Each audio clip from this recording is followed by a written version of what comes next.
Hi guys! Another Throwback Thursday episode na naman tayo. So for today's episode, ang ipapakita namin sa inyo ay yung mga cellphones na nagamit namin simula pa nung una. Simula nang nagkaroon kami ng cellphone, kami magkakapatid, tapos yung mga cellphone na ginamit ng mama namin. So eto sila guys, nakikita nyo naman. So eto na. So guys, yung pinakauna naming phone, ito. Motorola. Tingnan nyo. So, ayan guys yung itsura niya. Tingnan natin yung loob. Ayun, hindi ko mabuksan guys. Hindi na ata nabubuksan. Ayun. Ayan. So, ayan guys yung battery niya. Tingnan nyo, lumang-luma. Tapos dito ini-insert yung SIM. Ano ba yan? Ayan. O, nandito Uy, pa yung SIM guys. Nandiyan pa yung SIM card. Kaso, yan, syempre, Hindi na siya gumagana. hindi na siya gumagana eh. Nawala na rin kasi yung mga charger niya, guys. Mga charger ng ibang phone dito. Ito, titingnan nyo yung ano niya, yung, anong tawag dito? Battery. Battery niya. Ay, para siyang sungay. Tapos nilalagay siya dun. So, ayan guys, yung likod. Diba? Matagal na to guys. Di ko lang alam kung anong taon. So, trivia nga lang tayo, guys, habang binabalik ni Bunso yung takip. Hindi kami binilhan ng cellphone nung elementary kami. Kaya talagang focus kami sa pag-aaral nun. So, after nito guys, ang sumunod naman naming phone ay ito. Nokia, guys. Nokia. Diba guys, ang cute. Nakakabili ka pa ng housing nito, tapos papaltan mo. Tapos ito yung binili namin. Tapos ito yung likod niya. Yan, kaya pa rin mabuksan. Ito yung pinaka-battery niya guys. Tapos dito ilalagay yung SIM. Yan, ganyan. Ngayon, di ba maliliit na yung SIM? Microchip. Ngayon, ay noon, malaki. So, diyan nilalagay. Astig, di ba? So, ayun guys. Naalala ko pa dati, nakailang paayos pa kami dito. Tapos dito yung yung meron din ditong snake. Ay, may mga laro dyan, guys. So, guys, trivia nga pala, alam nyo ba na ang Nokia ang isa sa mga pinakamatibay na cellphone noon. Yung kahit tipong mabagsak siya sa second floor, maghiwa-hiwalay man siya pag binuo mo, gumagana pa rin. 'Di ba? So, ayan guys. Ang alam ko phone na to ni ate.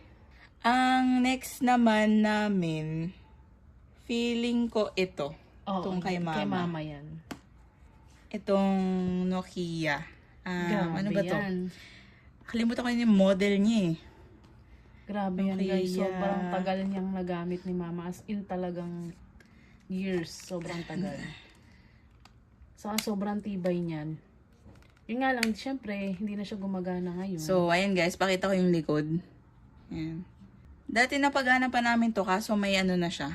May guhit na siya guhit dito. na siya. Kasi kailangan na ng dito, clip charger. Ayan, nandito pa rin yung SIM niya guys. Tingnan nyo. Kasi So, hindi na ayan, siya gumagana guys. Not sure kung gumagana pa siya. Wala na kasi yung charger. Ito yung isa sa mga sinasabi ko na kahit mahulog at nagwasak-wasak, buo pa rin, gagana pa rin siya, 'di ba? Sobrang tagal nito, hanggang bukid ginagamit ng mama namin 'to. Ayun, gamit na gamit din niyo naman yung keypad na bura na Tsaka guys, malakas kasing sumagap yan ng signal. Nasa probinsya kasi kami, kaya yung signal mahirap. Oo. So, ayan, magandang phone. Sobrang hirap ng signal dito sa amin, guys. Simula noon hanggang ngayon, mahirap pa rin ang signal. Kaya yan, ito ang ginagamit ni mama. Sobrang subok. Tingnan nyo naman, ang ganda pa ng screen niya. Tsaka guys, kaya ganito yung mga phone namin nun. Bihira lang kami pumunta ng Manila. Tapos kung pupunta man doon, di naman talaga kami bibili ng phone. Di kasi uso talaga yung cellphone noon. Pang lang yan, pantawag-tawag ni mama sa mga kapatid niya na nasa Manila. Oo, pang text, ganun, pang communicate lang talaga siya. Ang mga cellphone noon, hindi kagaya ngayon na yung mga smartphone na ginagamit natin, hindi lang pang communication, nagiging for entertainment na din. Noon talaga, for mainly communication ang gamit ng mga cellphone. Okay, next. So, ayan guys.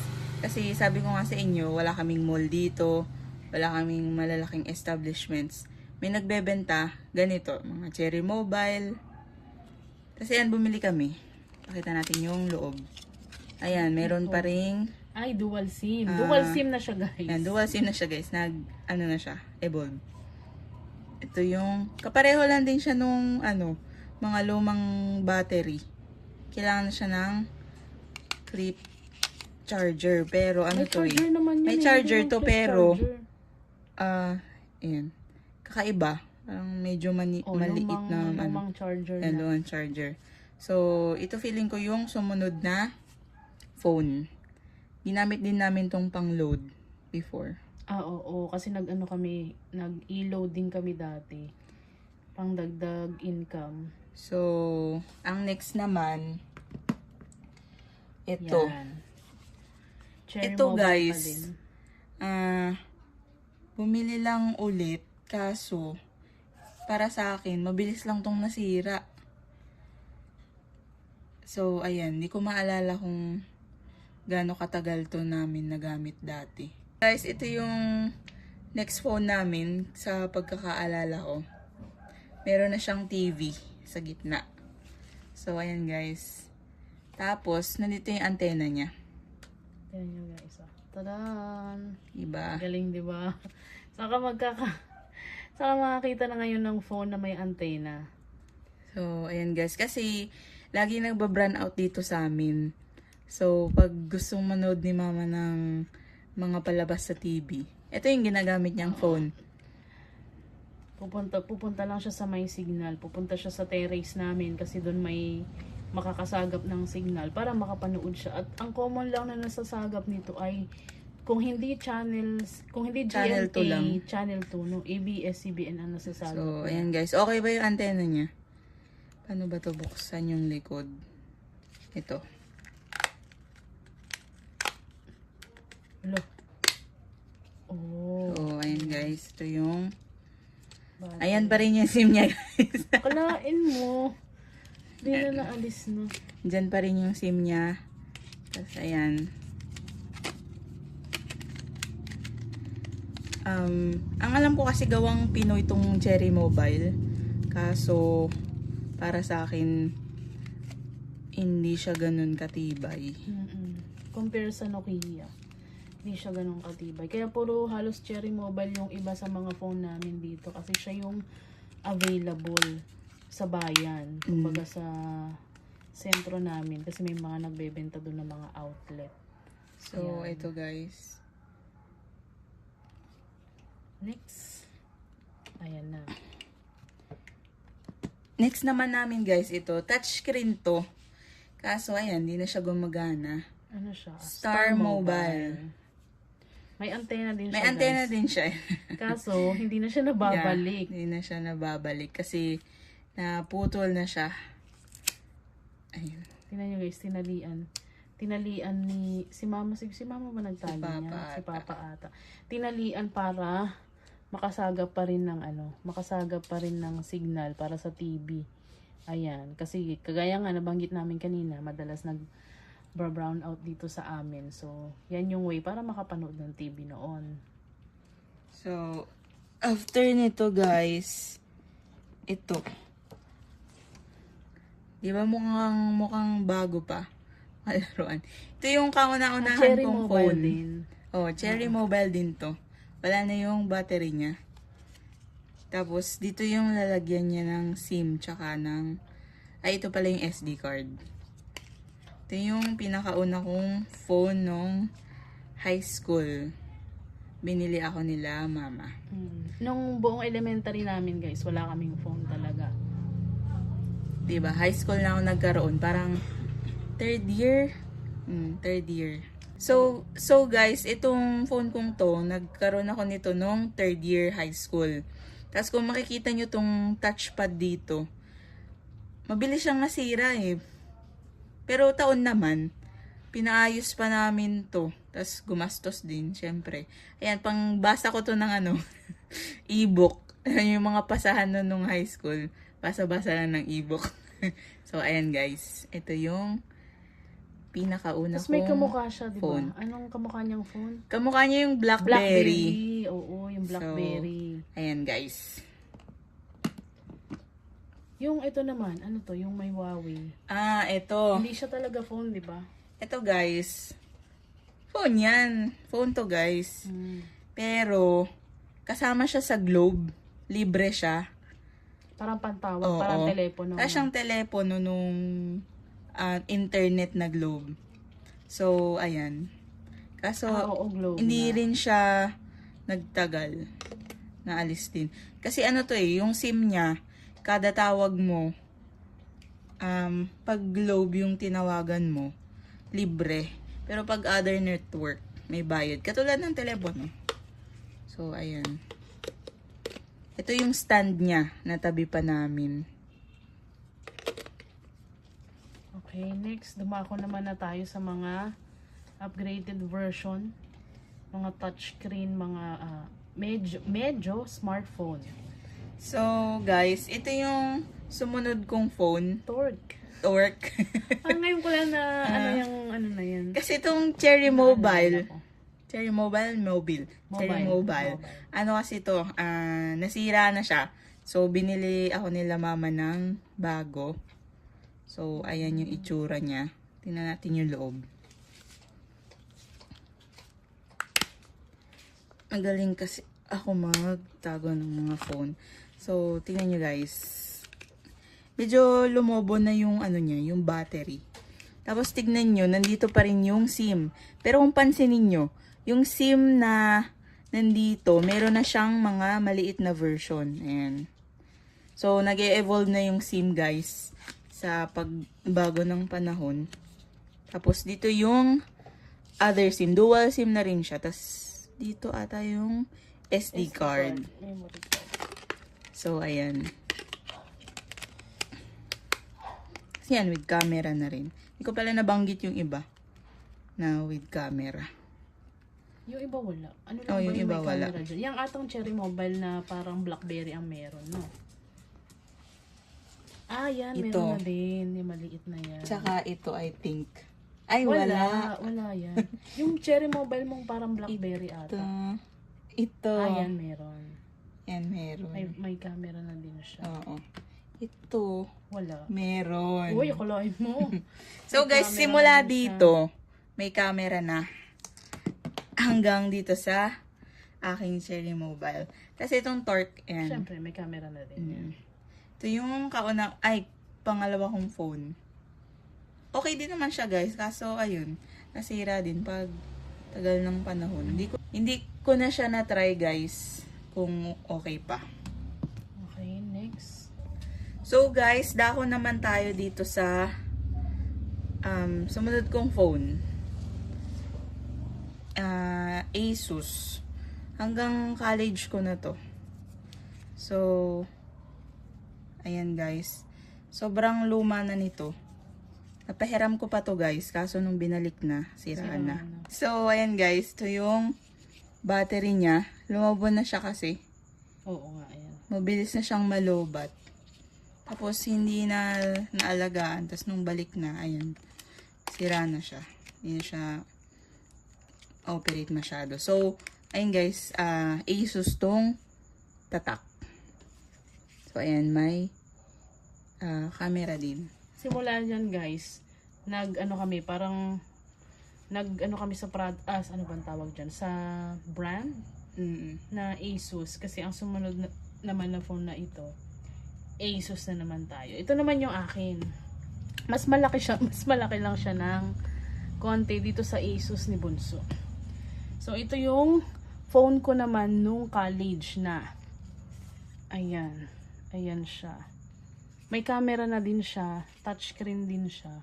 Medyo na okay pa siya eh. Ayun, maganda pa siya. Kaso, hindi na rin siya gumagana. Feeling ko built-in na yung battery nito, guys.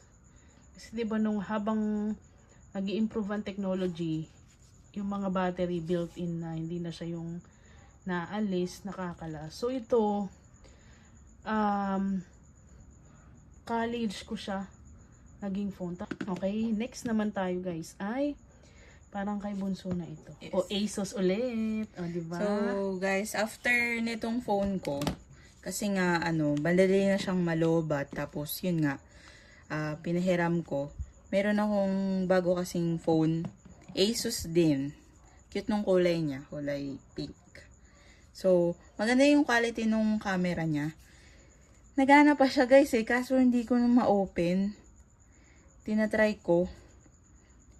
Nagana pa siya. Hopefully, mabuksan ko. Kasi may mga pictures dito na mga mahalaga. So, yan guys. Yan yung Asus. Ang dami naming phone na Asus kasi para sa amin maganda yung Quality brand niya. Tsaka, ito kasi yung afford lang namin. Oo. Saka, in fairness naman, kahit medyo hindi siya ganun ka-pricey. Maganda naman yung quality niya. Saka nagtagal din siya sa amin. Buong college, ito gamit ko. Buong college yan. Hindi ako nagpalit nito. Hanggang matapos ako mag-college, ito pa rin siya. Kung hindi lang siya bumigay, hindi ko pa siya mapapalitan. Next. Saka syempre, di pa afford. Next naman ay, sa'yo ba to? So guys, ito, okay. Samsung. Naalala ko na. Kay kuya to. Bigay sa kanya nung company niya dati na pinasukan. Tapos binigay niya kay mama. So, gumagana pa siya kaso yung screen niya may ganun na. May guhit na. Guhit na pag binuksan siya. So, ayan guys. Pwede lang siya pang flashlight. Ayan. Yan. So guys, sumunod ko namang phone. Ito na. Sa Vivo naman kami. Vivo. O, diba? From Asus, na puro Asus kami. Vivo naman. Ito guys. Ito gumagana pa siya hanggang ngayon. Ito naman, nabili ko to sa unang sweldo ko nung nagtatrabaho na ako. Parang na to. 6 years na to sa akin. Hanggang ngayon gumagana pa rin siya. So memorable to kasi nga ito yung una kong sweldo. O diba? Ang cute ng housing niya. Yan, Vivo for the win. Maganda rin yung camera niya. Saka matibay din siya in fairness. Kalahin mong naka 6 years na sa akin. Magse 7 years na, o diba? So guys, dako naman tayo dito. Gumagana pa yung phone ko. Kung yung kay ate, 6 years, ito, more than 5 years na rin. At gumagana pa rin hanggang ngayon. Wala pa akong pampalit. At smooth pa rin siya para sa akin. Samsung naman yung tatak nito, guys. Di ba parang yan yung binili sa'yo ni mama ng graduation mo? Tama, di ba? Hindi. College. During college. Ano to Yung ibang pera dito naipon ko. Okay. So parang dinagdagan lang. Oo. Nag-scholarship kasi ako guys nung college. Tapos may bigay yung dole. So, dinagdagan ni mama yung pera ko. Tsaka ni ate. Para mabili tong phone na to. So, ayan guys. Hanggang ngayon, gumagana pa rin siya. More than 5 years. From dito sa mga phones na yan, ngayon meron na kaming mga smartphone na gumagana. Diba nakakatuwa guys? So guys, yung pinaka-latest kong phone, itong ginagamit namin na pang video. So, iPhone na ito guys. Diba nakakatuwa? Palakpakan naman dyan. Nakapag-upgrade na kami. From sa mga cellphone na to, nakapag-iPhone na kami guys. O diba? Nakakatuwa. Thank you kay Lord sa lahat ng blessings na binigay niya sa amin. So guys, salamat muli sa panunood nyo. Sana nagustuhan nyo po ang episode namin ngayong Throwback Thursday na binalikan namin yung mga lumang cellphones namin. So guys, kung bago pa lang kayo sa channel namin, huwag nyo kalimutang mag-subscribe para updated kayo sa aming mga throwback videos. Thank you guys. Hanggang sa susunod ulit na Throwback Thursday. Abang-abang po ulit kayo next week. Salamat po. Subscribe!